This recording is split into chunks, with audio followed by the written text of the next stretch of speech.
मुंबईमध्ये आता कचऱ्यावर कर लागण्याची शक्यता आहे। घनकचरा विभागाला उत्पन्न मिळत नसल्यानं पालिकेच्या हालचाली सुरू झालेल्या आहेत। मालमत्ता करामध्ये कचऱ्यांवरचं शुल्क समाविष्ट होणार आहे। महानगरपालिकेला किमान 10 कोटी उत्पन्नाची अपेक्षा आहे, तर घनकचरा विभागाला कचरा विल्हेवाटीतून काहीच उत्पन्न मिळत नाही। मुंबईजवळ असलेल्या ठाणे, विरार पालिकांमध्ये मात्र कचरा उचलण्याचे शुल्क घेतले जाते, त्यामुळे आता मुंबईमध्ये सुद्धा कचरा उचलण्यासाठी शुल्क हे आकारले जाणार आहे।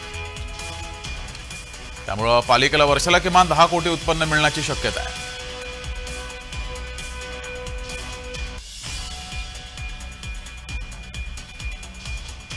अधिक माहिती घेऊया, आपल्या प्रतिनिधी सायली पाटील आपल्या सोबत जोडल्यात। सायली, काय अधिकची माहिती या संदर्भात?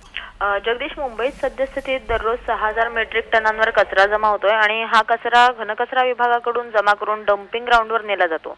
यामध्ये सुका कचरा आणि ओला कचऱ्याचं वर्गीकरण करून त्याची विल्हेवाट लावून पुनर्वापराची प्रक्रिया देखील करण्यात येते।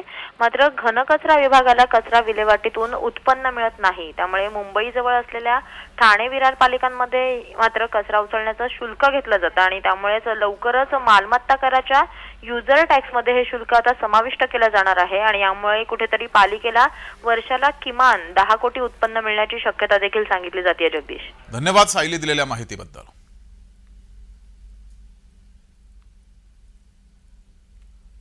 मालमत्ता करामध्ये कचऱ्यांवरचं शुल्क समाविष्ट होणार आहे मुंबईमध्ये।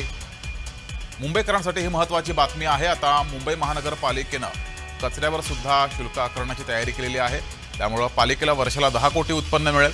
मात्र मुंबईकरांच्या खिशावर याचा ताण पडणार आहे।